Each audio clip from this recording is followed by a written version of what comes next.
Ya. Bueno, muy bien, pues buenas tardes, buenas tardes amigos. Ante todo, muchas gracias a Celia en especial Mía, por la, gracias. invitación a hablar. No es la primera vez que lo hago, pero vamos, siempre es una gran satisfacción hablar a través de los amigos de Mías Latinas. Bien, el título, cuando me propuso intervenir, yo acababa de terminar justamente un artículo que me habían pedido de una revista de la Universidad de Zaragoza sobre el tema relaciones, literatura o poesía, filosofía, para ser más exacto. Entonces yo pues redacté un artículo, escribí un artículo que le puse por título Raíz común de filosofía y poesía, un acercamiento al tema a través de Vicente Fatone y María Zambrano. Y me parecía que era interesante aprovechar, entre otras cosas, que ya lo tenía muy fresco por haberlo recién terminado y por otro lado, porque, bueno, me parecía a mí que se ajustaba a lo que es el espíritu de Mías Latinas. Decir que he incorporado el término misticismo, que en principio no figuraba en el título original, porque me ha parecido oportuno y además porque no es nada forzado, ¿no? La misma redacción del texto me llevaba a que efectivamente la denominación de misticismo, el tema del misticismo, confluía o coparticipaba de tanto de poesía como de filosofía. Bien, entonces voy a ir leyendo, el texto no es muy largo y al hilo de la propia lectura voy a ir haciendo algunos comentarios. Eh, la relación entre filosofía y poesía es un tema constante a lo largo de la historia del pensamiento. Pero la cuestión no afecta solo a la estética, a la teoría de la literatura, a la lingüística, ni siquiera a la hermenéutica, sino que tiene que ver con la metafísica, pues se trata aquí de la esencia misma del lenguaje como determinación originaria. Con esto ya apuntamos que hay un fondo común para filosofía y poesía. La raíz ontológica de la poesía descansa en el prístino hondón de donde emerge la palabra. En este sentido, y a propósito precisamente de María Zambrano, dice Andrés Ortiz Osés: una cierta transicionalidad puede establecerse entre la filosofía, la poesía y la mística. Y aquí viene muy a cuento, ¿no? El introducir este otro elemento. ¿Acaso porque un interlenguaje similar recorre los tres ámbitos: el lenguaje anímico del sentido, siquiera expresado de forma esencial, existencial o trascendental, respectivamente? Final de la cita. El libro de Ortiz Josés es un libro publicado en el 2005, que se llama Experiencia barra Existencia. Barcelona, Mars Editor, 2005. Bien, continúo. Es muy oportuna la inclusión que hace Ortiz José de la mística en el tratamiento de esta problemática, pues en efecto los tres aspectos han colindado repetidas veces, ya que sus esencias se entrecruzan. Para esta aproximación al tema vamos a servirnos de reflexiones de Vicente Fatone y de María Zambrano, quienes precisamente han escrito sendos libros de título Filosofía y Poesía. En el caso de Vicente Fatone utilizo la edición de 1994 y la de María Zambrano de 1976. Quiero hacer también el inciso de que recientemente, hace un par de meses o algo más, pero no mucho más, la Fundación Santander ha publicado un interesantísimo volumen de Vicente Fatone, que lleva por título La fábula mística, que es una recopilación de algunos de los mejores libros de Fatone, hecha por Juan Arnau. Y precisamente han incluido este libro al que aludo ahora, Filosofía y Poesía.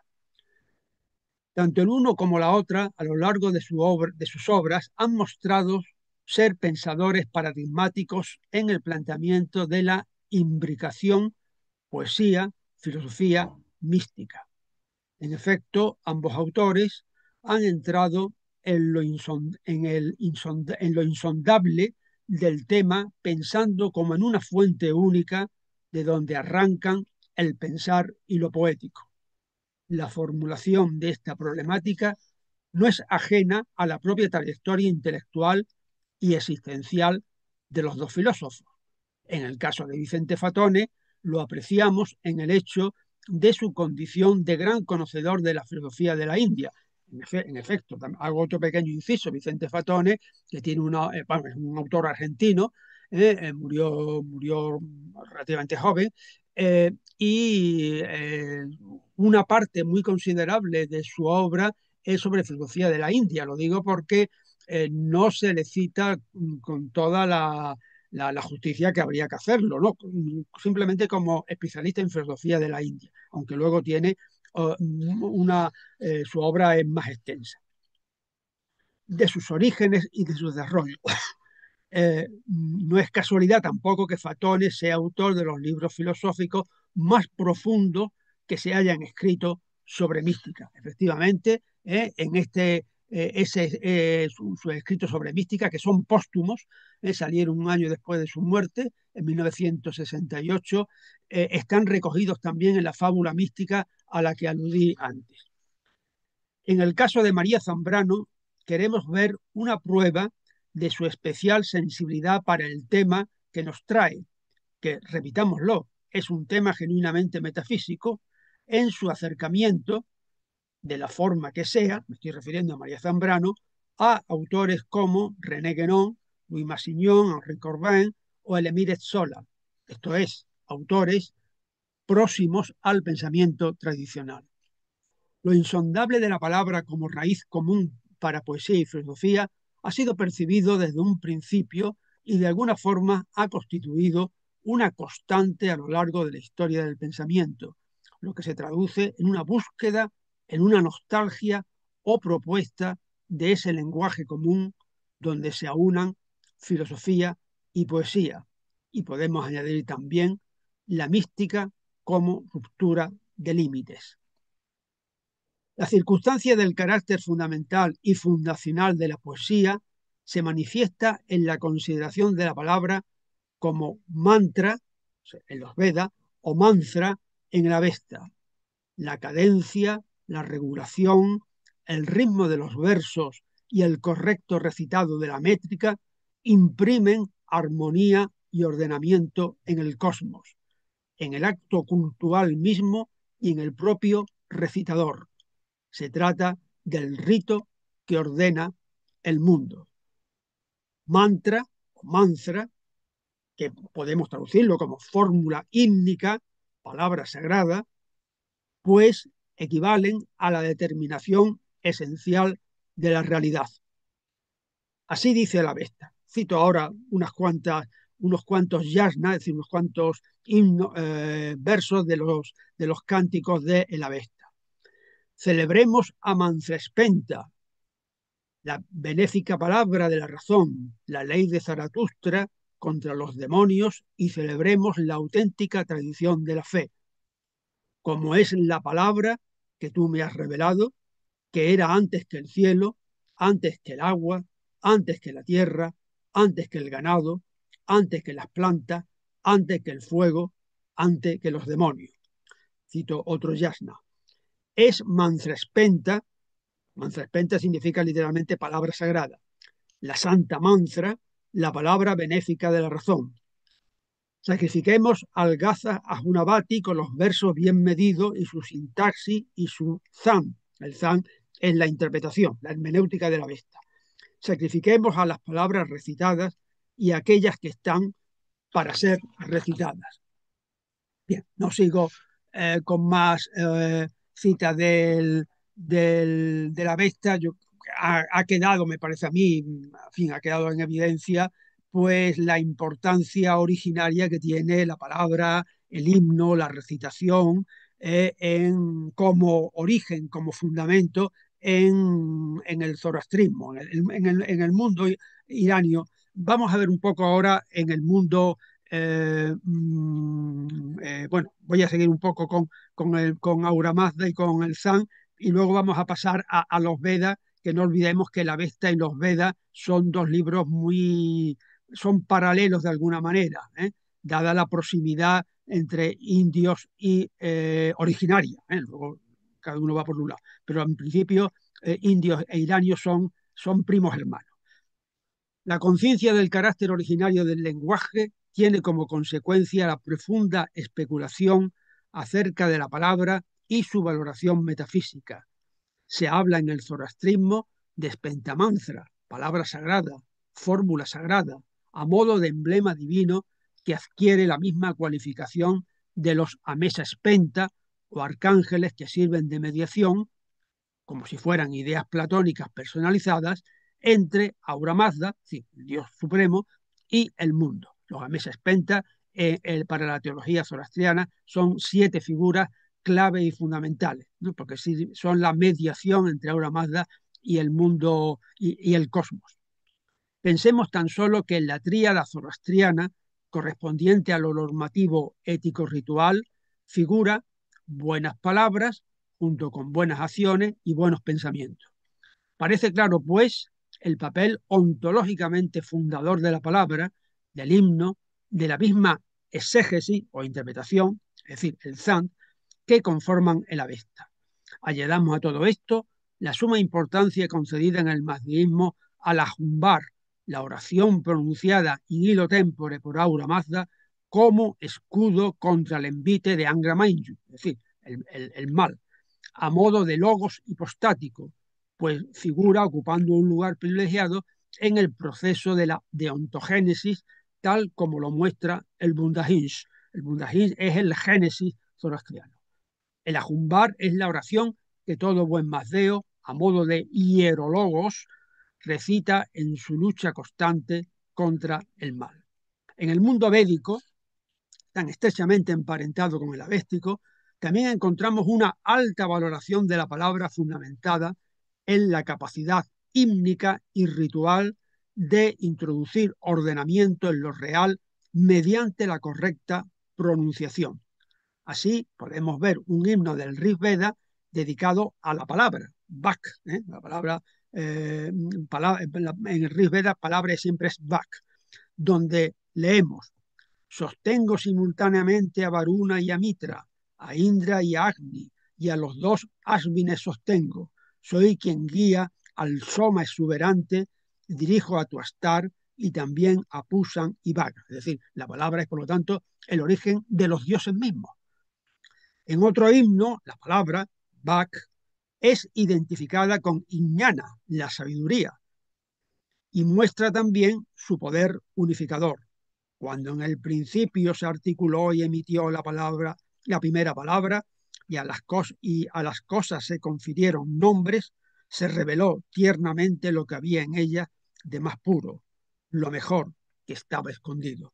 Es decir, la palabra. En el Rig Veda, como en la Avesta, la palabra está ligada al sacrificio, pero justamente esta conexión entre ambos no se limita a ser un mero acto ritual, sino escansión, regla y medida de lo real. Esta consideración metafísica del lenguaje lleva a postular la realidad absoluta como Sabda Brahman, es decir, el Brahman palabra, el absoluto palabra, es decir, como Brahman palabra. Se aunan aquí las especulaciones acerca del sentido como determinación esencial con las especulaciones teológico-filosóficas sobre lo divino. Sabda, Bhak, mantra o pada, que es otra palabra para designar la palabra, poseen la categoría de idea suprasensible.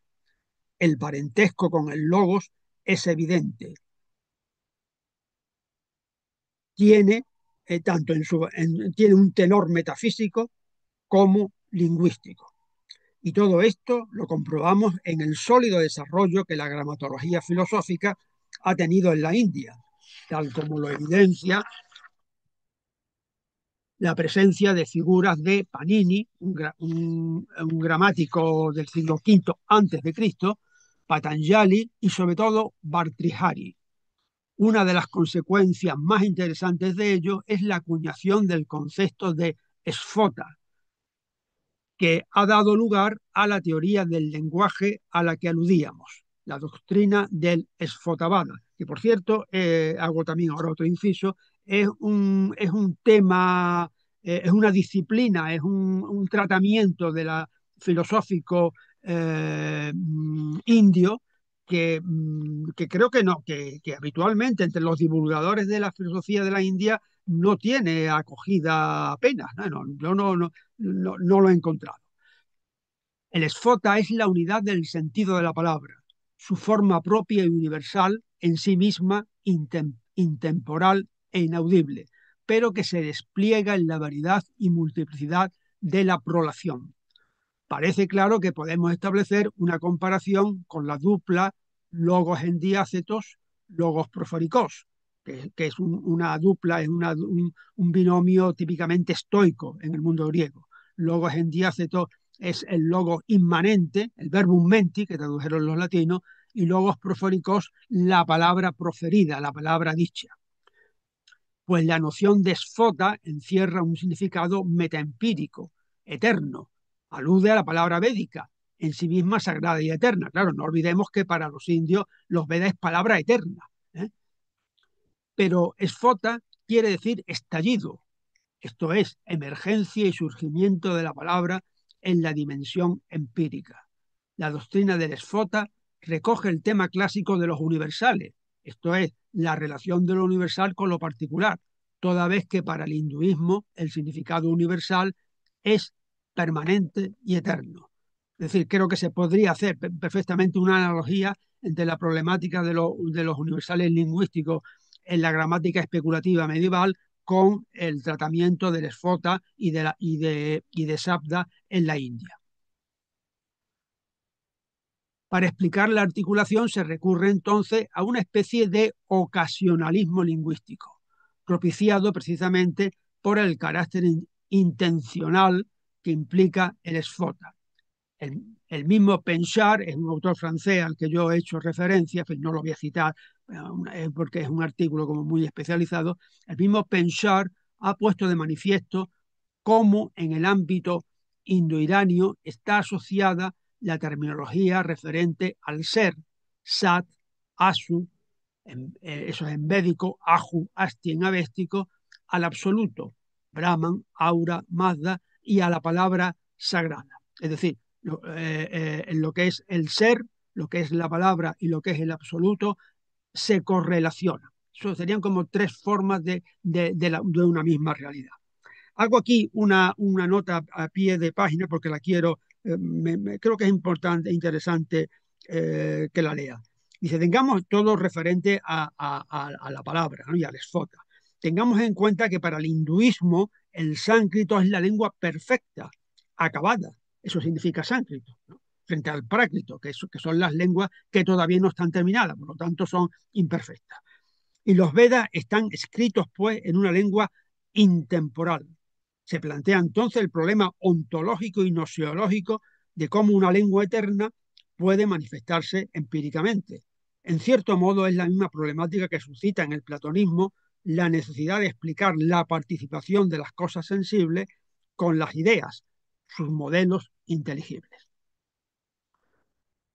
Eh, Vicente Fatone ha señalado de manera explícita la coalescencia de filosofía y poesía en la Grecia arcaica, resaltando la cierta convencionalidad de la distinción y el hecho de que tal vez si se nos hubieran conservado más textos de Esquilo, por ejemplo, los estudiaremos como filósofos. Y quien dice Esquilo dice Sófocles, Hesíodo o Almán. Tal vez una de las primeras reflexiones filosóficas sea de un poeta, Simónides de Ceo. La apariencia hace fuerza a la verdad, ¿eh? Donde apariencia es doxa y verdad aletheia, ¿eh? fin, dos términos que en nuestro tiempo Heidegger ha hecho todo un universo, ¿no?, sobre esto. Pues bien, esto está ya antes que Platón, en Simónides. Y el fragmento 169 de Píndaro podría haber sido firmado por cualquiera de los llamados presocráticos. Nomos, es decir, la ley, la ley metafísica, no la ley jurídica. Nomos, reina de todo, de los mortales y de los inmortales. Esto, quien conozca a Heráclito le puede sonar a Heráclito. En este verso, Simónides, si apariencia es dokein y verdad aletheia, los dos términos que tras Parménides y Platón tanto han dado y siguen dando que pensar, pues pertenecen a las palabras del origen y originales ellas mismas. Y en Almán, otro poeta arcaico, encontramos un poema teogónico donde figuran conceptos como límite, tecmor, abertura, poros, palabras del más prístino pensamiento filosófico. Por otro lado, no tienen mucho de poetas Heráclito y Parménides. Se puede resumir esta confluencia de poesía y filosofía en la Grecia arcaica con la fórmula órfica del hierologos. Precisamente eso era lo que significaba Manfrespenta. Y aquí, con la fórmula órfica, y aquí pueden coincidir Hesíodo, demones buenos, terrestres, guardianes de los hombres mortales; Heráclito, para el hombre su morada es su daimon; o el manuscrito de Derbeni, a cada uno le corresponde un daimon. La profundidad abismal de donde emana el lenguaje común que genera poesía y filosofía ha motivado que por antífrasis haya sido denominada silencio, sige. Este es un término especialmente querido y utilizado por el gnosticismo cristiano, pues, pues reúne de forma ejemplar tanto aspectos meontológicos, es decir, negativos, como la idea de superación de toda incompletitud zozobrante. Es lo que refleja la noción de anápausis o reposo asociada siempre a sige, es decir, a silencio. Es decir, para los gnósticos, digamos, y bueno, y para Plotino también, lo ideal, diríamos, la esfera suprema es anápausis, reposo, tranquilidad, y sige, silencio. Como también el sentido de fontanal inagotable y posibilitador de toda prolación. Solo hay palabras si hay un silencio que permite la floración de palabras. Todos estos ejemplos nos hablan de la conciencia que se tiene en el pensamiento antiguo del lenguaje como una apertura originaria donde se revela la ordenación del mundo. Por eso siempre van asociados los sentidos de palabra, Bach, logos, dabar, con los sentidos de ley o justicia, dique, nomo, torá, dharma. Deriva de aquí la feraz categoría de lengua adámica o lengua primigenia que ha posibilitado tanta riqueza especulativa. Me viene a la memoria la espléndida nómina de traductores y exégetas españoles de la Biblia: Alfonso de Zamora, Arias Montano, Cipriano de la Huelga, Luis de León, es decir, el plurilingüismo. Esto lo digo porque la idea que, digamos, que fundaba todas las traducciones y todas las interpretaciones hispánicas del siglo XV y XVI de la Biblia, y tuvieron tantos problemas, era porque pensaban que había una lengua común y por lo tanto daba igual que se hubiese conservado en arameo, en griego o en hebreo, porque en el fondo todo procedía del mismo lenguaje originario. Pero filosofía y poesía no son lo mismo. Podemos traer a colación ahora lo que las diferencias a ellas. En una predomina el concepto y el discurso unitario, en otra la representación y el discurso narrativo. Una tiende a lo universal, otra a lo particular. En una prevalece el objetivo, en otra lo subjetivo. Una recurre a lo denotativo, otra a la connotación. Parece que ha habido una escisión en el origen mismo de la raíz común y que esa escisión ha provocado como una nostalgia y al tiempo una necesidad de reencontrarse, por más que la diferencia permanezca, tal vez de forma irreductible. En definitiva, todo indica que filosofía y poesía se necesitan mutuamente y cabe preguntarse si también la mística. Vicente Fatone y María Zambrano han sido muy conscientes de este fenómeno y de ahí la dedicación especial al tema.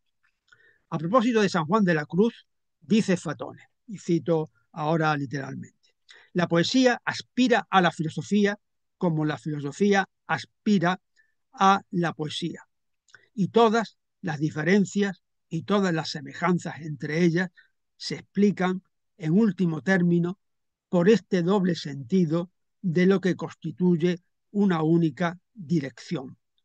Toda alta poesía y toda alta filosofía son eso, viajes encontrados y marchas opuestas en este único camino que es el del homo viator ad quod amator. Y por ello, filosofía y poesía pueden envidiarse mutuamente. Final de la cita. La proximidad de estas dos dimensiones espirituales explica el hecho de que haya habido filósofos que han escrito poesía y poetas que han querido filosofar a través de la misma escritura poética. Se trata de romper los límites que separan una y otra en un intento de recuperar el lenguaje originario de que hablamos. En esta intención de traspasar vojes radica tal vez la inclinación de la poesía hacia la mística o la propensión de la mística a expresarse poéticamente. Pensemos en Rumi, pensemos en San Juan de la Cruz.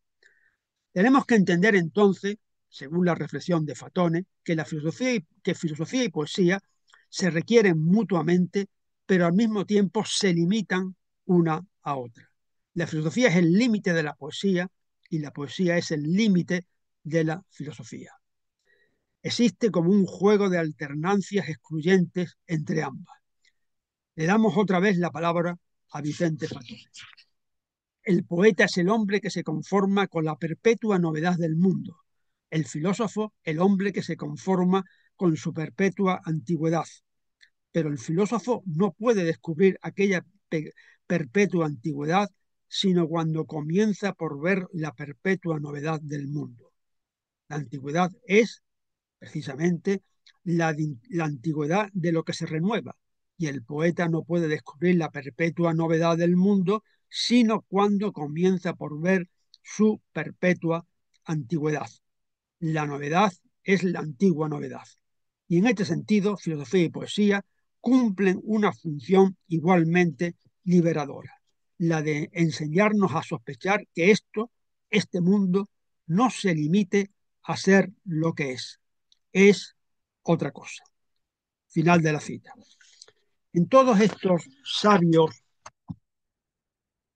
juicios de Fatone encontramos un interés vital, existencial, pues es esta una cuestión que afecta de manera radical al ser humano. María Zambrano también ha reflexionado con enjundia sobre la problemática, siendo esta una materia que afecta profundamente a su pensamiento. La autora malagueña comprueba también la diferencia existente entre filosofía y poesía y al mismo tiempo la proximidad mostrada en algunos momentos históricos entre ambas. Y asimismo tiene conciencia de la raíz común. Pero si el poeta y el filósofo hacen poesía y metafísica lo mismo y sus pretensiones son idénticas, es porque, partiendo de un punto común, eligen diferentes caminos. Otra cita. Bueno, no, otra cita, no, final de la cita. Ese punto inicial común parece cifrarlo María Zambrano en el mito o en la experiencia que provoca el mito. Y ahora sí, ahora hay una cita. Un espacio más amplio que por algún suceso habido en el hombre se ha estrechado y que el discurrir de la razón de ella sola no puede ensanchar. Final de la cita. El filósofo siente vacilación y vértigo ante la vivencia del mito, que de alguna manera experimenta como inabordable e irreductible a conceptos. El poeta también tiene experiencia de vértigo cuando, según la misma pensadora, dice, comienzo de la cita, la poesía quiere reconquistar el sueño primero. Poesía es reintegración, reconciliación. La metafísica, en cambio, es un alejamiento constante de ese sueño primero. Final de la cita. Esa reconciliación es como un horizonte, un proyecto nunca consolidado, nunca conseguido. En la Divina Comedia de Dante crea hallar María Zambrano la realización efectiva, pero no repetida, de una cita de María Zambrano, una unión sin vagas y nebulosas identificaciones entre poesía, religión y filosofía. Final de la cita. Coincide con Vicente Fatone en esta elevada valoración de Dante, pues también para el filósofo argentino Dante es uno de los pocos casos de simbiosis lograda entre poesía y filosofía. El romanticismo, del mismo modo, significa para María Zambrano una cima en la empresa de obtener tan añorada unión, que en el fondo no es sino alcanzar la raíz común. Una cita. En el romanticismo, poesía y filosofía se abrazan, llegando a fundirse en algunos momentos con furia apasionada, como amantes separados largo tiempo y que en su encuentro presienten que su unión no será verdadera. Final de la cita. Como vemos, la misma autora sabe que la fusión es corta, perecedera por incompleta. Queda, una vez más, como un desideratum, pero un desideratum legítimo y necesario que, en el caso de María Zambrano, creemos reconoce más en la poesía por esa inclinación natural hacia lo inefable, que es otra forma de llamar a lo místico, a la palabra como donación. Es ese logos oscuro del que con tanto énfasis ha hablado Jesús Moreno Sanz a modo de clave exegética de la pensadora malagueña. En el opúsculo Apunte sobre el lenguaje sagrado y las artes, creemos que se encierra de forma todavía, un textito corto de María Zambrano, creemos que se encierra de forma todavía más clara, más fidedigna, el pensamiento de María Zambrano con respecto al lenguaje en conexión con el problema de la relación poesía-filosofía. Ese lenguaje sagrado al que se alude en el título es precisamente la palabra como fuente originaria del pensar y del poetizar. Pero en este corto pero profundo escrito, María Zambrano se inclina hacia la apreciación de que la poesía entronca directamente con el fondo ontológico del lenguaje. Es decir, la poesía es la voz de aquella primigenia raíz común y eso explica en el pensamiento auroral la sincronía con la filosofía o con la mística. Vedas, Avesta, Orfismo, el Tao, la patria de donde procede. Una cita también de María Zambrano. La poesía como lenguaje sagrado. Pero también surge la nostalgia de haber perdido aquel lenguaje y entonces la poesía se ve como la pretensión de recuperación. En esto podemos decir que coincide con la mística, pero en este sentido de la poesía como vuelta no tiene nada de abstracto disolvente, sino más bien lo contrario. La palabra sagrada quiere abrir espacio de sentido a través de ritos, ritmos, determinaciones o teurgias. Quiere ser, en definitiva, logos en su significado más profundo, reunir y mantener reunido lo dado para su cuidado. Asimismo, aquí creemos ver una influencia de Luis Massignon cuando María Zambrano alude al valor ético de la palabra sagrada, y podríamos añadir incluso político. También la filosofía se vincula en este dinamismo de lo poético, pero la diferencia está en que la filosofía busca su propio límite, su propia definición, la conceptualización. En resumen, por más que la filosofía en la recurrencia al lenguaje originario eche manos a formas tales como meditaciones, guías, aforismos, epístolas, consolaciones, géneros en los que María Zambrano ve una característica del pensar hispano y, en última instancia, a la mística. Es decir, que la propia filosofía, a través de estos otros géneros, digamos, expresivos, es como una conciencia de la ausencia de esa palabra originaria a la que quiere de alguna manera recuperar. Y sin embargo, siempre queda un intento de reconciliar filosofía y poesía. Y María Zambrano no es ajena a esta propuesta. Cita. poesía y filosofía se unen, según se nos aparece, destacándose entre todas las demás creaciones por la palabra. Filosofía y poesía son en función o están en el proceso al menos de la fusión de disparidades antagónicas y más allá de poesía y filosofía, la unidad por total y por abierta a un futuro inacabable, el horizonte religioso. Final de la cita. Volvemos pues a la cita de Andrés Ortiz José con que empezábamos este artículo. Filosofía, poesía y mística se pueden encaminar hacia un horizonte bajo el que se van perfilando los hitos del camino. Múltiples argumentos pueden darse para justificar la comunión entre metafísica y concepto, entre poesía y filosofía, entre discurso lógico y discurso narrativo, pero la comunión más fuerte es aquella que de manera espléndida señala el verso virgiliano, et tacitum vivit sub pectore bullus, una herida vive calladamente en el pecho. Aquí lo común a filosofía y poesía es la herida silenciosa que impulsa tanto el recorrido por el camino del concepto como el tránsito por la senda de las imágenes. El fondo del corazón vulnerable es el ámbito compartido. Bueno, pues hasta aquí, ¿eh? Y ahora estoy abierto a todas vuestras preguntas o ¿eh? Veráis conveniente. Muchas gracias, José Antonio, por esta bellísima conferencia y además por ajustarte ahí al tiempo que te hemos pedido. ¿Verdad? Bueno, yo como moderador lo que hago es invitar a los amigos a que participen, a que pues avisen ahí pues cómo se hace por esto, a través del ordenador. Pero solamente te quiero hacer una pregunta, me ha sugerido muchísimas cosas y he tomado nota. En la búsqueda de esa insondable raíz, ¿no? De la palabra, teniendo en cuenta que la palabra, claro, se manifiesta en muchas dimensiones, ¿no? Aparece en muchas dimensiones. Eh, no estaría el silencio, fíjate, y no te lo digo por lo apofático del silencio, ¿no?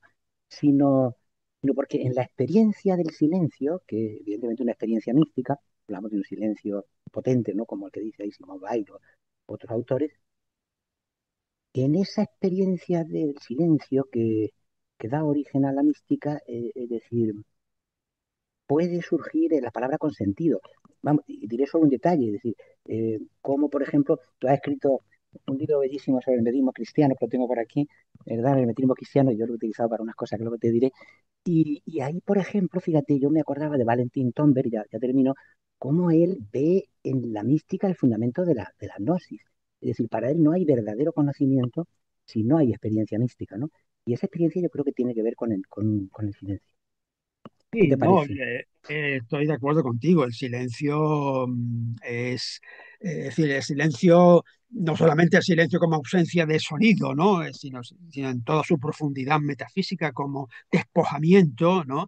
Es justamente dejar sitio, dejar lugar, para que aflore, para que emerja el lenguaje, la palabra, el sentido, la determinación.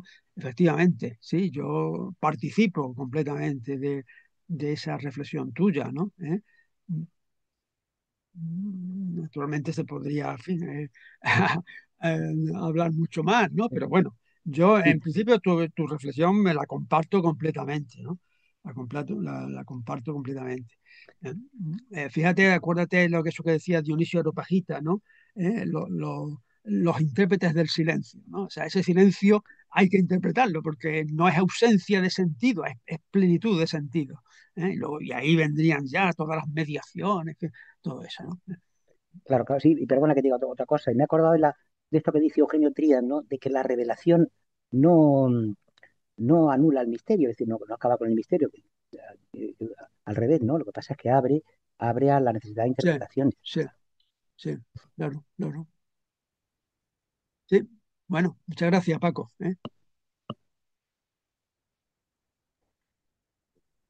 José Antonio, muchas gracias, qué charla preciosa. Y pues has abierto muchas áreas de pensamiento. Se me ha quedado resonando lo que has dicho respecto a estos biblistas plurilingües El como plurilingüismo, sí, es Montano. una terminología es un término que entre los especialistas de este mundo y este ámbito utilizan mucho el plurilingüismo de estos autores, ¿no? Arias Montano, Fray Luis de León, ¿eh? Sí, sí. Y entonces decías que lo que tenían en común es que consideraban que, al considerar que las diversas lenguas que barajaban tenían una misma raíz, un origen en la lengua dámica, pues que, en Sí, fin, que había una concepción unitaria. ¿Podrías claro. desarrollar un poco más eso? ¿De qué manera vivían eso y de qué manera Bueno, esto? lo vivieron muy conflictivamente porque la Inquisición se les echó encima, ¿eh? Y es decir, muchos, como bien sabemos, acabaron con sus huesos en la cárcel y algunos hasta murieron en la cárcel. Pero bueno, también fue muy rica, ¿no? Porque fíjate tú, la Biblia Complutense, la Biblia de Amberes, eh, la, el auge que toma, por ejemplo, el estudio del arameo a través de los Targum, o sea, a través, indirectamente el mismo árabe también, ¿no? También formaba parte de los intereses. Yo creo que, bueno, claro, ellos por otro lado eran gente muy concienzuda, es decir, eran muy buenos conocedores del hebreo y del arameo y del griego y algunos, bueno, y algunos pues del siríaco también, ¿eh? Es decir, lo que posibilitó ese movimiento fue tanto digamos, esa filosofía de base, ¿eh? Esa idea de un lenguaje originario que no acaba con ello, que eso luego tiene, eso todavía en el romanticismo hay mucha especulación acerca de ese tema, ¿no? Bueno, y en el siglo XX, Walter Benjamin, ¿no? Un autor, bueno, que en principio parece muy alejado de toda esta preocupación, pero que tiene una serie de escritos sobre el lenguaje, precioso y además muy en la onda en la cual nosotros estamos hablando, ¿no? Claro, él era judío, él es el que, por ejemplo, le abre el mundo de la cábala a Gerson Scholem, ¿eh? Él es el gran amigo de Scholem y Scholem capta la riqueza de la cábala como mística del lenguaje a través de Walter Benjamin. Quiero decir con esto que a ese fondo filosófico, teológico, lo que sea, hay que añadir que todos estos autores a los que hemos hablado eran grandes conocedores de la lengua o de las lenguas concretas y positivas, ¿eh? Es decir, que eran gente que hablaban con autoridad, ¿no?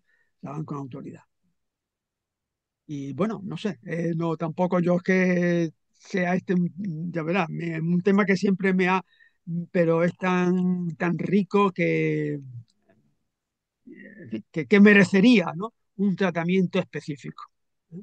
Claro, claro, es que me quedo pensando en qué sentido, en mi desconocimiento de sus propuestas, ¿no? Porque aunque haya leído algunos de ellos, no tengo claras sus propuestas en este orden de cosas, en qué sentido las diversas lenguas concretas responderían a esa lengua originaria. Ellos aluden, predomina la referencia a una derivación lingüística o es más bien la idea de que el modo en que opera esa lengua originaria está Sí, sí, yo naturalmente creo impreso es en en toda el lengua. sentido en el sentido de Agustín Esteuco de la filosofía perennis, ¿eh? La filosofía perennis, que aunque es una idea de alguien, bueno, es un italiano, Agustín Esteuco es un italiano, pero contemporáneo a todos estos, ¿no? Todos estos autores, siglo XV y XVI, más o menos. Eh, eh, mm, Esa es la idea, efectivamente, de todos los que mantiene, que hay mucha más gente, ¿eh? Por ejemplo, vamos a ver, en Francia, uno que traduce muchas obras de Cábala y traduce también mucho del Antiguo Testamento, no sé, bueno, se me ha olvidado el nombre, no me acuerdo. Eh, mm, es decir, que es una idea compartida. Una idea compartida. Claro, en el caso de los españoles, bueno, españoles y no solamente españoles, es porque la idea predominante es que solamente la versión latina, la Vetus, es decir, la de San Jerónimo, la versión de la Vulgata, solamente esa era el texto aceptado y al cual habían que referirse. Claro, eso no solamente ya provocaba, diríamos que provocaba una limitación extraordinaria a la hora de traducir, porque te ceñías solamente a una lengua, ¿no? Sino que anulaba todo lo que era la riqueza originaria de las lenguas originales, ¿no? ¿Eh? Y entonces, de alguna forma, había que promover el valor y mantener el valor intrínseco de todas las lenguas, ¿no? ¿Por qué? Pues porque todo proviene de una lengua común, última. Claro, que esa la concretamos en uno en otro. Eso ya sería, yo creo, poco coyuntural o circunstancial, incluso anecdótico. La idea es que el lenguaje es universal y el lenguaje es común, que en última instancia el lenguaje es uno para todos, que todo es traducible, ¿no? Por tanto, todo es traducible, ¿no? No sé, Pablo, si Sí, te sí, sí, ayudo con gracias, esto o no. gracias. ¿Eh? Gracias, magnífico. Y ya otras cuestiones estarán por ahí pendientes. Yo quería hacer también una pregunta y muchas gracias, doctor, por Hola, hola Celia. la maravillosa presentación, siempre impresionante. Y me gustó mucho cómo habló de esta parte de la India, los Vedas y del zoroastrismo, del Sí, Avesta, de sí. Agni y de Mitra, que, o sea, como que me quedé pensando en la palabra de, o sea, si hay algún vínculo también con el fuego, por ejemplo, como Sí, que, claro, sí, ah, el fuego es, bueno, el fuego forma parte, no sé si has eh, o sea, claro, al leerlo un poco ligero, a lo mejor no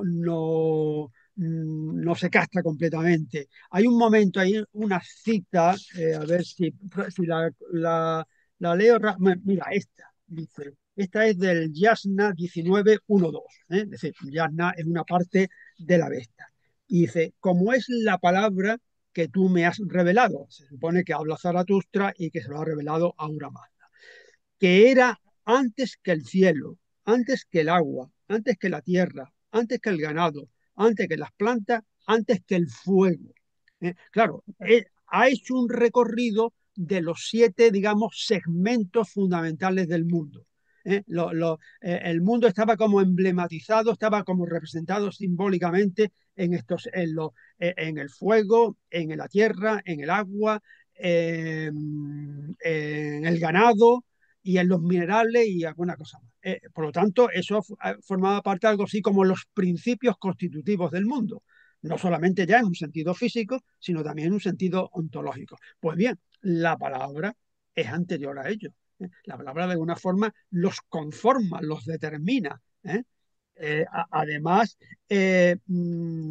cada uno de estos 7 elementos, a cada uno de estos 7 elementos le está dedicado un amesespenta, es decir, una especie de arcángel que lo ilumina, que lo cuida, es como una idea platónica, ¿no? Pero que se inmanentiza. Y cuando habla de Mantraspenta, es que prácticamente le está dando el mismo valor a la palabra que a los Amezaspenta, que son, mm, que son figuras, es una categoría esencial en el zoroastrismo. Por lo tanto, eso nos da una idea muy clara de esa importancia, efectivamente, de la palabra. mm. Muchas gracias, porque me quedé pensando, porque también, si no me equivoco, hay un término muy interesante en el zoroastrismo que es Asha, que es como la verdad, y como que Sí. tiene que ver con la luz y el fuego. Entonces, como Bueno, yo que me quedé sí, pensando, ¿verdad? ¿No? precisamente, es la Spenta que se ocupa del fuego. Pero fíjate, Ah, Asha viene de Arta, o sea, en la evolución lingüística es Arta, que es exactamente la misma, porque casi hay muchos Spenta que se comparten con dioses védicos, pero no todos. Este es uno de ellos. Arta, mm, que es Rita, mm, en los Vedas, que Rita es la diosa universal, está por encima de todo. Rita es la misma raíz que rito o que arte, es decir, mm, mm, determinar ordenadamente, ordenar, cuidar, preservar. ¿eh? Entonces sí, efectivamente, Arta o Asha, Mm, que es del fuego, lo suyo es el fuego, la mm, parte del mundo que le corresponde velar, digamos, ¿no? mm. Muchas gracias. Sí, porque esa Claro. parte de la palabra como que no, nunca la había visto en el zoroastrismo como un orden rector, como usted lo está Sí, sí, comentando. sí. Bueno, Se me los hace Vedas muy igual, ¿eh? interesante. Los Vedas igual, Sí. porque esos himnos dedicados a la palabra son himnos del Rig Veda, lo he leído del Rig Veda, son himnos muy, en fin, muy sustanciosos, ¿eh? Es decir, que si se Mm, reflexiona sobre ello, porque claro, ves que tú que todo está bajo la palabra, ¿no?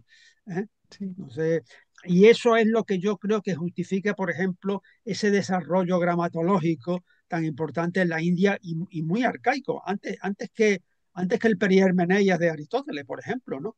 Que podemos entender que es la primera reflexión, o que el Crátilo de Platón, ¿no? Mm, Está la gramática de sánscrito de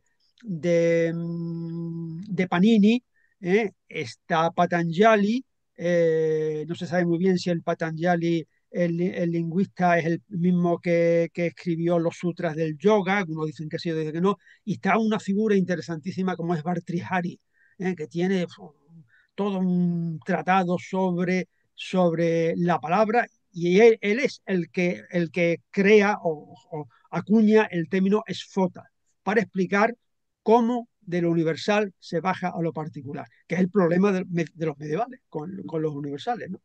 Hombre, de alguna manera, ¿no? Claro, todo eso efectivamente es la palabra, ¿no? La palabra que además se concreta en los himnos, es decir, en poesía, porque los himnos, tanto los védicos como los avésticos, son poesía, ¿no?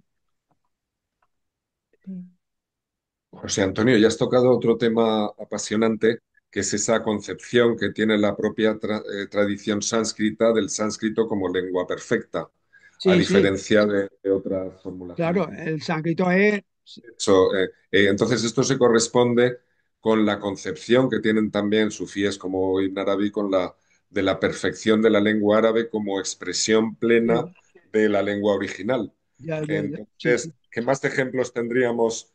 Se te ocurre que hay más ejemplos de una concepción de la perfección de la lengua? Tal vez lo podríamos hacer extensivo al hebreo de los cabalistas o entre los Eh, griegos en algún momento una concepción semejante. Sí, hombre, de una manera tan, digamos, tan especulativa como tanto como en árabe, como no lo sé. Hombre, en la Cábala se deduce de sí mismo se deduce, ¿no? Esa importancia concedida a las letras y a las combinaciones de letras. Eh, mm, pero hay un momento en el que también es muy valorado en este sentido la lengua de los ángeles, el siríaco, ¿no? Yo creo que de eso incluso hablamos ya una vez, ¿eh? Del siríaco. El siríaco era la lengua de los ángeles, ¿no? Bueno, no sé, no, los griegos, bueno, la especulación entre los griegos era si el lenguaje es por física, es decir, por naturaleza, o es por convención, ¿eh? Ese es el debate. Claro, si es por naturaleza, si es por física, y es un lenguaje natural, es un lenguaje suprahumano de alguna manera, ¿no? O suprasensible, si estaría en un nivel ontológico superior. Si por el contrario es convención, pues entonces, bueno, no pierde esa sustantividad, esa sustantividad metafísica que tendría en el caso contrario, ¿no? Bueno, pero tampoco bueno, está la noción de hierologos, ¿no? Que es de los órficos, ¿no? Palabras sagradas que participa de ella Platón, ¿eh? De alguna manera podría corresponder a todas esas especulaciones del lenguaje como realidad motivada en el fondo, ¿no? Todo el fondo, todo esto es la noción del lenguaje como motivación, ¿no? Y no sé, ahora mismo no se me ocurre así ningún otro lugar o en otro ámbito cultural donde el lenguaje, como tal lenguaje, como lenguaje positivo, haya sido, digamos, bueno, el español también, hubo, no me acuerdo quién, por ahí un investigador del siglo XVI que decía que la lengua que hablaban era el español, ¿no? Sí, sí, me acuerdo muy bien, eso lo leí en el diccionario en el diccionario el primer diccionario famoso de español, vamos, el Covarrubias, ¿eh? El Covarrubias habla de eso. Que, por cierto, Covarrubias también habla, también tenía la misma concepción, de una lengua originaria, de donde derivaban todas.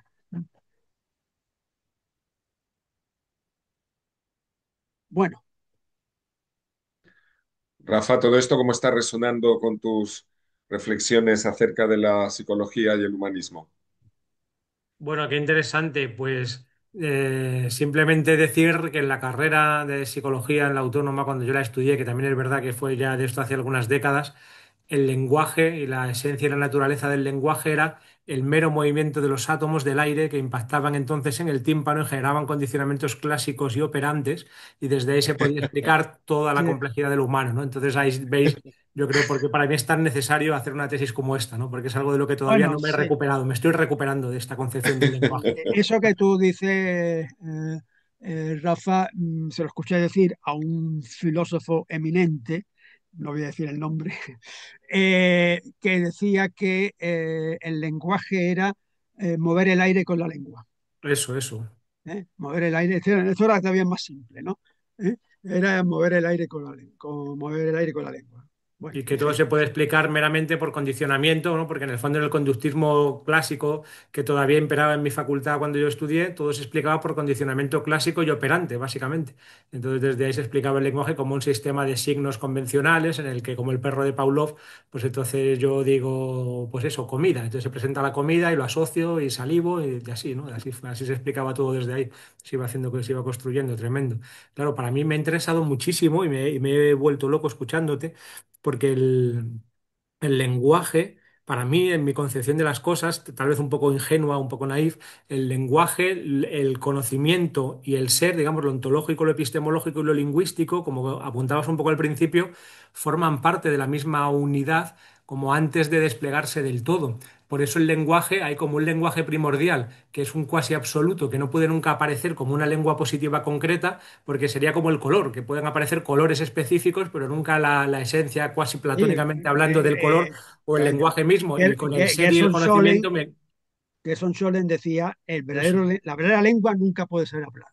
Eso. Es el silencio del que parte, es como ese, y eso es lo que en mi lenguaje yo llamo el absoluto o la totalidad, en mi visión, bueno, yo vamos, en donde yo me adscribo, y entonces ese absoluto nunca aparece en lo relativo, pero lo relativo está siempre apuntando y señalando el absoluto, de tal manera que al final todo lo que conocemos, todo lo que somos y todo lo que hablamos en esos tres ámbitos, ontológico, epistemológico y lingüístico, están apuntando a esa misma totalidad o a ese mismo absoluto que es condición de posibilidad de todo lo demás, pero que nunca puede aparecer por sí mismo en el mundo del ámbito de lo tangible, de la creación o de las cosas, o en el mundo relativo, nunca puede darse el lenguaje como eso, como el sánscrito, ¿no? Como el lenguaje puro, aunque a la vez simbólicamente es útil, yo creo, pensar que hay lenguas sagradas, o lenguas que tienen esta cualidad de remontarnos al absoluto, como bien has dicho, como el que se ha creído o cree en el sánscrito o el hebreo o el árabe, ¿no? En el ámbito del sufismo es muy claro que el Sí. árabe se cree que tiene esta cualidad. Y lo del siríaco también yo lo había escuchado como lengua de los ángeles, y en un grupo sufi que conocí decían que era la lengua que hablaban en la Los compañía de los niños, santos. sí, y bueno, y también yo he leído, no sé si Pablo me lo podrá confirmar, que según son por lo menos determinados ámbitos del mundo musulmán, que cuando nacemos todos sabemos siríaco. Sí, Lo que sí, pasa sí. es que se nos Es la olvida, lengua de la fitra, de la ¿eh? naturaleza original del corazón, de la fitra, Solo sí. que luego se nos olvida, ¿no? Sí, sí, luego se nos olvida, exacto, sí. Qué maravilla, pues, jo, qué felicidad. Lo que sobre todo, más que preguntar nada, expresar mi alegría y mi felicidad de No, hombre, participar en nada, este encuentro y de muchas haberos gracias, escuchado y de haberte muchas escuchado. gracias, Y muchas mucha gracias. sintonía. Y para mí es que escuchar así a una persona con un poco de hondura y de profundidad es como respirar, ¿no? Precisamente por ese ámbito tan estrecho o reduccionista del que vengo, pues entonces respiro un poco. Escuchando a alguien hablando con profundidad, o sea, con el rigor académico y a la vez con profundidad de corazón o con profundidad casi espiritual, diría. Muchas gracias. Gracias. Fíjate, José Antonio, un pequeño detalle, porque claro, hemos hablado de que de cierto punto de vista, cualquier lengua, toda lengua es efectivamente un eco de esa lengua primordial. Y entonces merece la pena que pensemos en el chino, pensemos en el egipcio, otros idiomas, ¿no? Pero fíjate, pero habla en un momento determinado, creo que era con los Vedas con el Avesta, de la correcta pronunciación. O sea, Bien. claro, por otra parte, entonces, en fin, pues, para el rito, para el lenguaje sagrado, es decir, eh, eh, no importa pronunciar de una manera, o sea, no es importante pronunciar de una manera o de otra, por el sonido, por la primordialidad del sonido, por lo mágico del sonido, porque claro, antes me acuerdo yo de Tomber y cómo relaciona la mistia con la gnosis, pero es que luego, en tercer lugar, viene la magia, algo de lo que no se entiende hoy en día en absoluto, ¿no? Pero es lo que es la magia, la verdadera magia, y mucho menos la magia sobrenatural o divina. Eh, entonces, ¿quieres comentar alguna cosita de esto, ¿no? De la Sí, importancia bueno, de... claro, no, es que efectivamente pronunciar bien es una teurgia.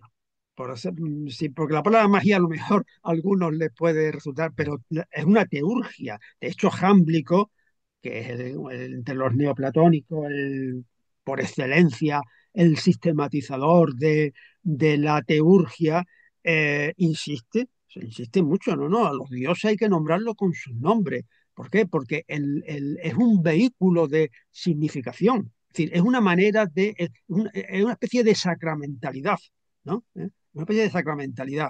Es decir, es como una instauración de lo sagrado y por lo tanto del sentido y de lo significativo en el mundo. Por lo tanto, pronunciar bien, pronunciar correctamente, guardando el ritmo que tiene. Aquí hay otro detalle también importante. No olvidemos que todas las poesías antiguas, la versificación es cuantitativa.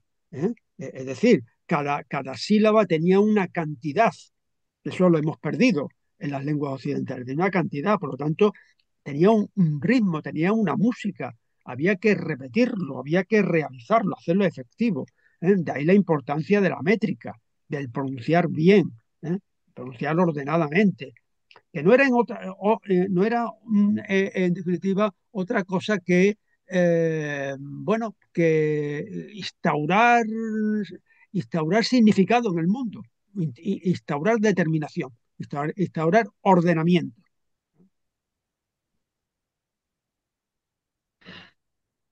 Habrá que buscar este autor que decía que era el español, la lengua adámica Sí, primordial y bueno, pues original. lo buscaré. Cuando termine lo busco. Sí, además, eso lo he leído en alguna que otra ocasión. Qué No es curioso, un. sí, sí. Sí, sí, pues alguien decía que era el español. Sí, Luego bueno. lo voy a investigar yo también, si lo encuentro, si lo envío a Pablo Sí, yo, sí, para que lo yo diga. creo que lo puedo encontrar y te lo mando a ti también, ¿eh? Vale. Sí, ¿Vale? por favor, porque es verdad que es un tema muy interesante, sobre todo porque, por ejemplo, Fray Luis, pues por el contrario, va a optar por hacer cábalas con el hebreo, en lugar de recurrir en primera instancia al castellano como posibilidad también Ya, bueno, claro, pero tú ten en cuenta que es que Fray Luis, el Fray Luis es vamos a ver, su traducción del libro de Job o la Perfecta Casada. La Perfecta Casada es una interpretación del último capítulo de Proverbios. Él necesariamente tiene siempre su referente en el hebreo, ¿eh? Por eso,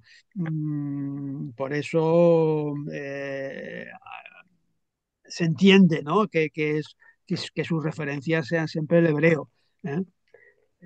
Eso sería la causa, lo que explicaría, ¿no? Eso de Fray Luis. En cualquier caso, no sabemos quién fue el autor que dijo esto, pero sí sabemos seguro que caso de ser así, que el español sea la lengua sagrada, sin duda es con acento madrileño. Eso no me cabe. Soy fijo. Perdón, perdón, ya me callo.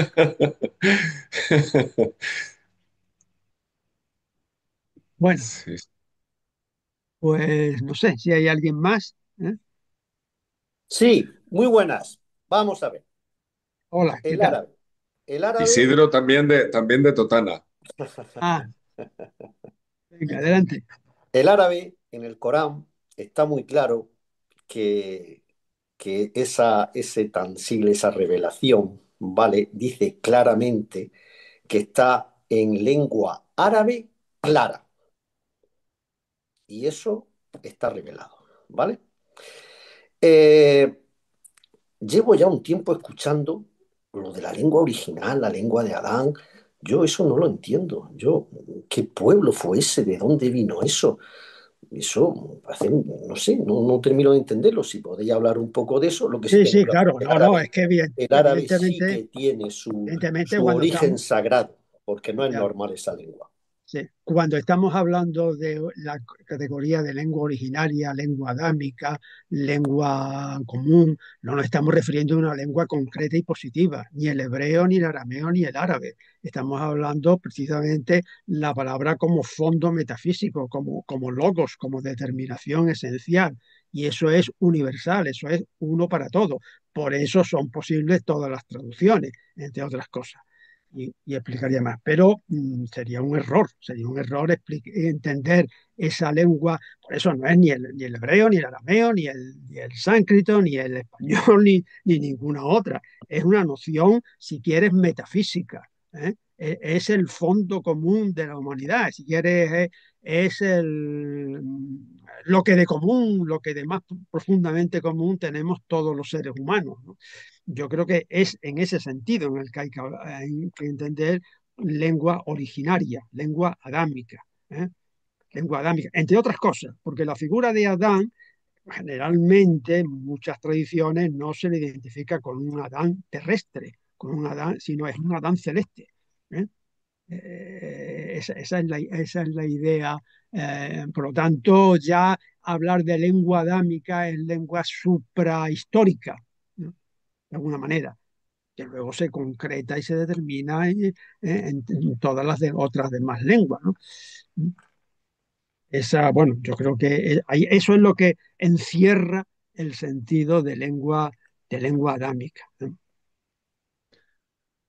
Y de modo complementario, Isidro, ya que como apelas a la revelación coránica en tu reflexión, claro, en el propio Corán se dice y que Dios ha enseñado a Adán los nombres de todas las cosas y eso funda la concepción de una lengua adánica primigenia, que es lengua concreta, lo sea en el plano histórico como una lengua concebible en una comunidad original humana o en este plano inteligible del que estamos hablando, ¿verdad? Pero que no es un referente extraño para, desde luego, para los pensadores en el ámbito islámico en particular. La lengua dánica en uno u otro sentido es, es fundamento natural de todas las lenguas, ¿verdad? Porque se refiere a aquella instancia originaria en que se instaura el lenguaje humano y que posibilita, por tanto, todas las lenguas de todas las descendencias.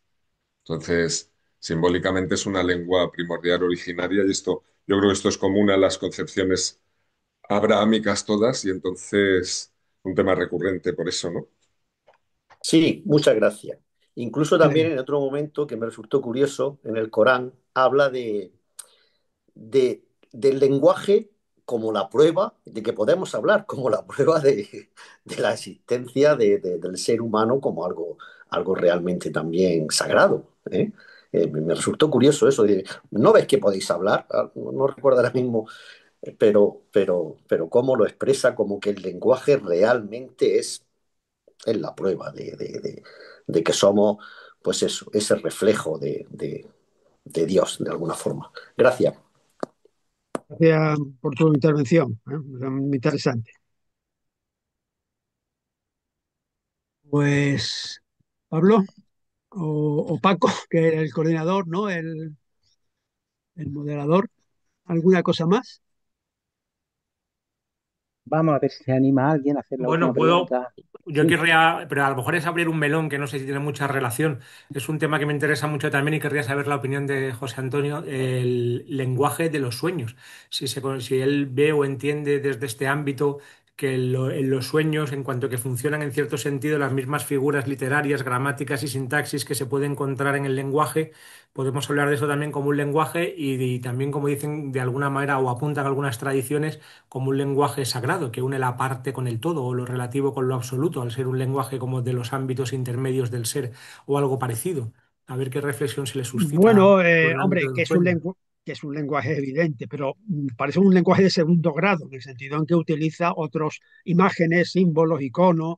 eh, claro, otra cosa, otra dimensión de eso que tú planteas sería la universalización de los símbolos o de los sueños. Es decir, porque los sueños, sí es que parece ser que es así, yo tampoco, pueden ser universales. Es decir, puede soñar un mismo, puede tener una misma sintaxis, un australiano que un europeo, ¿no? Bueno, a eso un poco fundamentaría la especulación de Jung, ¿no? Ujú. Los arquetipos y todo eso. Bueno, pero no sabría yo tampoco ahora mismo, así a bote pronto, darte una opinión más pronunciada, ¿no? Ujú. Hombre, que es una Gracias. forma del lenguaje, evidentemente, que parece que es universal. Por lo menos hay elementos que propician pensar que es universal o que comparten una cierta universalidad. Yo, con vuestro permiso, si sucediera que nuestra amiga Sandra está presente y nos está escuchando, siempre la invito a dejarse oír. Hola, Sandra. Porque además, como eres también conocedora de las tradiciones de la India y otras, me gustaría saber qué impresiones has tenido, si tienes alguna propuesta respecto a lo que hemos escuchado de José Antonio. Estás silenciada, Sandra, ahora. Sim, Pablo, eu fiquei contente pelo José Antônio ter falado do mantra, né? Hola. O esfota e o mantra são questões fundamentais toda a tradição da Índia, né? E uma questão muito importante é que a palavra mantra, por exemplo, se você for observar a raiz dessa palavra, ela está entre duas questões, que é a mente e a liberação da mente, ou seja, aquilo que rompe com o mental, né? Que vai além, e aí entra a questão do conceito de esfota, por exemplo, né? Que é esse estalido, essa explosão, esse rompimento, né? Então, a gente pode entender que o mantra e a palavra, como tal, são raízes de consciência. E nesse sentido se reporta aquilo que você falava das línguas adâmicas, né? Não como uma língua em específico, mas como princípios de consciência que tanto podem se colocar a nível de som, quanto, e aí a questão que você perguntou lá, Rafa, do sonho, né, da imagem, como também da imagem e de qualquer outro estado de percepção. Uma coisa, e aí a gente pode vincular isso ao que o Ibn Arabi fala lá com a luminosidade, porque ele diz que, por exemplo, a visão é uma luz, a audição é uma luz, né? Então, é um modo de expressão. E é exatamente isso que volta no conceito de esfota, como aquele rompimento, aquela abertura, um processo de abertura de consciência, né? De tomada de consciência de si, né, que é simultaneamente ontológica e epistemológica. Então a palavra, o mantra tem esse sentido, né, dessa de romper com o conceito para fazer aparecer a presença, né, a presença fundamental, que é basicamente essa tomada de consciência. E ela é muito. E o mais interessante do mantra é que ele leva a um estado de liberdade plena, né? E é essa liberdade plena que tem esse sentido de silêncio, mas que ao mesmo tempo é a multiplicidade, né? Que a palavra abre. Então é muito interessante, porque todas essas coisas estão extremamente vinculadas, né, Pablo? Sí, vamos, bien, me ha parecido muy interesante su reflexión sobre el mantra y sobre Sfota, que efectivamente es explotar, ¿no? Lo que estalla. Y claro, sí, yo estoy absolutamente de acuerdo con lo que ha dicho. eh, perdona, ¿cómo se llama usted? Que se me ha ido el Sandra, nombre. Sandra. Sandra, me estoy completamente de acuerdo. Yo he dejado, he lanzado un término con mucha intención, pero bueno, mi trabajo es muy corto y no, pero es el de intencionalidad. Y lo he dicho en un sentido, o sea, he hablado del SFOTA como algo intencional, que según lo que ha dicho Sandra, muy bien dicho, ¿no? También podemos referir a la noción de mantra. O sea, intencionalidad significa, intentio significa estar abierto. ¿Eh? Estar abierto en el concepto medieval de la intentio, ¿no? Es decir, son realidades que se proyectan, son realidades transitivas. ¿Eh? Es decir, por lo tanto, eh, efectivamente, el lenguaje es el sánscrito, un lenguaje universal, eterno, no sé cuánto, inteligible, pero no queda encapsulado, es decir, se manifiesta, aparece, se proyecta sobre la realidad sensible, sobre la realidad inmanente. ¿Eh? Entonces tiene esa función, la función de abrir un horizonte de posibilidades. Isso, que é exatamente a abertura do vivo, né? Daquilo que está vivo e, portanto, em processo contínuo. Sí, sí, de acuerdo, perfectamente. ¿Eh?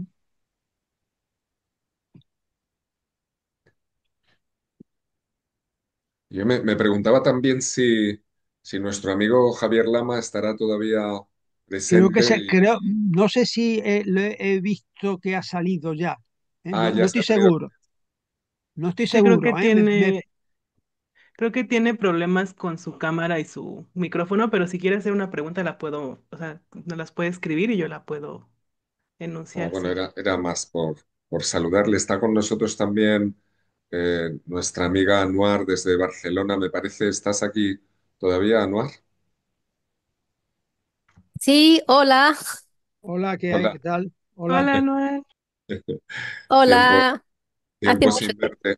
Sí, sí, hace mucho tiempo de verdad, echo mucho de menos mías latinas, estar con vosotros, pero por cuestiones de trabajo no puedo asistir todas las... ¿estás en Barcelona o en el Cairo o dónde? Todavía estoy en Barcelona, viajo al Cairo, pienso que en el 24 de diciembre, si queréis cualquier cosa de Egipto. Gracias, gracias. Muchas gracias. Es una alegría verte. Igualmente. Que también va a estar con nosotros la última charla, ya va a cerrar el círculo de lectura, entonces, Ah, muy emocionado, sí. ¿Y muchas gracias. Sí. para cuándo está prevista, Anuar? Para El di- diciembre del siguiente año. Ajá. Tiene un tema muy interesante. Sí. Fijaos, amigos, con vuestro permiso, aunque nos toque el tema directamente de Sí, la claro, charla, hombre. es que en esta organización con Celia y con Paco y otros amigos, pues lo que hemos hecho es organizar hasta diciembre del año próximo y esto es una charla mensual, pero lo hemos hecho así también pensando que si tenéis alguna iniciativa de que en algún momento hagamos una charla de otra persona que propongáis o que alguno de vosotros quiera realizar en el medio, entre dos charlas mensuales, pues puede haber una quincenal, digamos. Entonces nos queda abierto ese espacio por si en algún momento queréis hacer una presentación de un libro que hayáis sacado o proponer la charla de alguien en particular en el marco de este ciclo. ¿De acuerdo? Seguimos teniendo ahí un espacio abierto a iniciativas.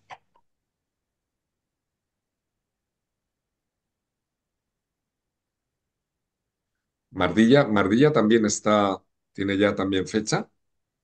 Sí, que ahí yo no sabía que era periodo vacacional en agosto, pero creo que va a ser el 30 de agosto del siguiente, también del siguiente año, pero estamos viendo si en finales de agosto o la primera semana de septiembre también le dejé abierta esa posibilidad por si alguna cosa vacacional. Sí, Sí, tenemos esta cosa, ¿verdad?, de que le conferimos a agosto en España en particular este carácter tan vacacional, pero también puede ser un encuentro como estos que hacemos, ¿verdad? También se puede vivir desde un carácter vacacional, así que no tiene por qué ser problema.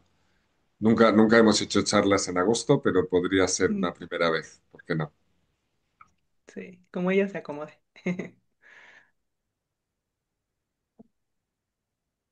Bueno, pues alguna cosa más, Pablo. Paco, Bueno, no, nada, yo agradecerle a José Antonio, como siempre, su disponibilidad y, en fin, la presentación tan estupenda que nos ha dejado. O sea Muchas que gracias a nada ti. más. Gracias, Muchas Paco. gracias. Pues bien, Entonces ya pues nos entonces a despedimos. todos los amigos, ¿no? Ya me despido, Pablo, Rafa y al resto de oyentes o de videntes, ¿no?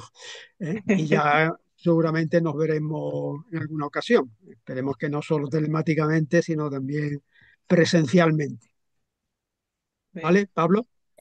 hasta pronto, Bueno, pues. pues muchas gracias.